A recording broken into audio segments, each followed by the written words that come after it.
Família Jujutsu, fun fact. Essa planta aqui, ó, que vocês estão vendo aqui, ela não é o lugar dela, não é ali. O lugar dela é ali, naquela prateleira que não está aparecendo aí. Mas ela foi colocada ali para o seu desfrute visual. Tá gostando? Tá desfrutando?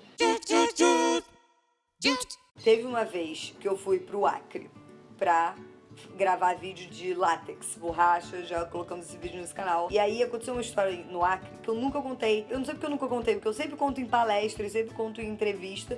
E aí agora chegou o momento, senti que é agora. Estávamos no Acre pra gravar esse vídeo sobre látex e seringueiras e borracha. E aí pra isso a gente foi na casa de um seringueiro que tem seringueiras. E aí esse cara, que se chamava Duda, era o seringueiro Duda, ele tinha uma esposa, que era a mulher do Duda. Assim ela foi apresentada. Isso daqui é a mulher do Duda, isso daqui é o Duda. Eu falei, oi, mulher do Duda. E aí colei na mulher do Duda, fiquei conversando com a mulher do Duda. Aí ela me mostrou a casa, me mostrou, aqui que a gente cozinha, aqui que tem quarto das crianças. A mulher do Duda, quando casou com ele já tinha 2 filhos, eu acho que neném, que a ex-mulher do Duda largou ele com os filhos. Ela já chegou criando os filhos, já engravidou, já saiu 12 filhos, sei lá, teve muitos filhos. E aí os filhos iam ajudando um a criar o outro e foi essa bagunça. E ela tava me mostrando a casa dela e falando onde que as coisas aconteciam, como que fazia e tal, não sei o quê. E enquanto eu estava fazendo esse tour pela casa da mulher do Duda, que eles construíram com as próprias mãos e coisa e tal, eu pensei, tudo bom, Gold? Como eu queria que meus vídeos chegassem até a mulher do Duda. Queria muito que, sabe, os vídeos chegassem ali, que eu falasse com ela, com essa mulher que eu quero falar, com a mulher do Duda, que mora no Acre, que trabalha nos seringais. Quero falar com essa mulher, sabe? Tipo, eu quero falar também com essas mulheres que estão aí, obviamente. Mas também tem umas outras mulheres que eu não chego nelas, porque a internet não chega nelas. Então eu não tenho como chegar nessas mulheres, sabe? Lá. E aí, enquanto ela me dava o tour, eu pensava, como que eu faço pra chegar até a mulher do Duda? E ela me dando o tour, e eu falando, é muito legal esse fogão aqui, a lenha que vocês fizeram, muito legal. E pensando, como que eu faço pra chegar na mulher do Duda? Como que eu faço pra chegar na mulher do Duda? Como que eu faço pra chegar na mulher do Duda? E aí, não, parece que eu quero chegar na mulher do Duda. não é isso que eu queria fazer. Eu queria que os meus vídeos chegassem até a mulher do Duda. E aí, enquanto eu tava nesse turbilhão de pensamentos, a mulher do Duda me mostrou a sala dela. Falou, aqui é a nossa sala. Sofazinho aqui. Entrei na sala, olhei a sala, vi o sofazinho aqui, uma janelinha, e aqui tinha uma parede imensa. Parede. Pá! No meio dessa parede tinha uma televisão.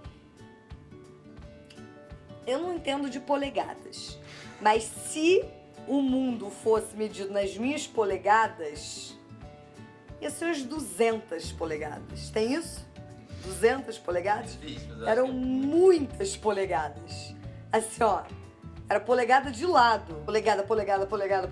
Aí eu olhei pra aquela televisão e falei, gente, assim, o banheiro, nenhuma tecnologia. A cozinha, nenhuma tecnologia. Era tipo umas tábuas e em cima tinha umas panelas e umas lenhas embaixo.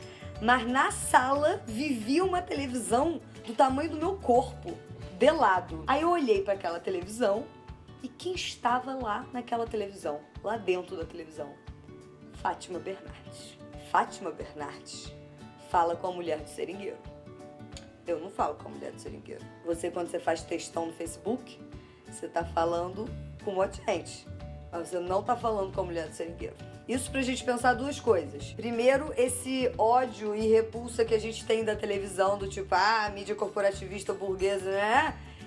Ok, porém, eles falam com a mulher do seringueiro. Então a gente, ao invés de repudiar a televisão, a gente precisa dar um jeito de entrar na televisão e fazer a televisão passar as mensagens que a gente quer que chegue na mulher do seringueiro. E outra coisa, a gente fica achando que a gente tem um superativismo virtual. E nós temos de fato. Quando você faz um textão no Facebook, ou quando você faz um vídeo incrível, coloca no YouTube, e aí seus seguidores falam, rainha, você arrasa.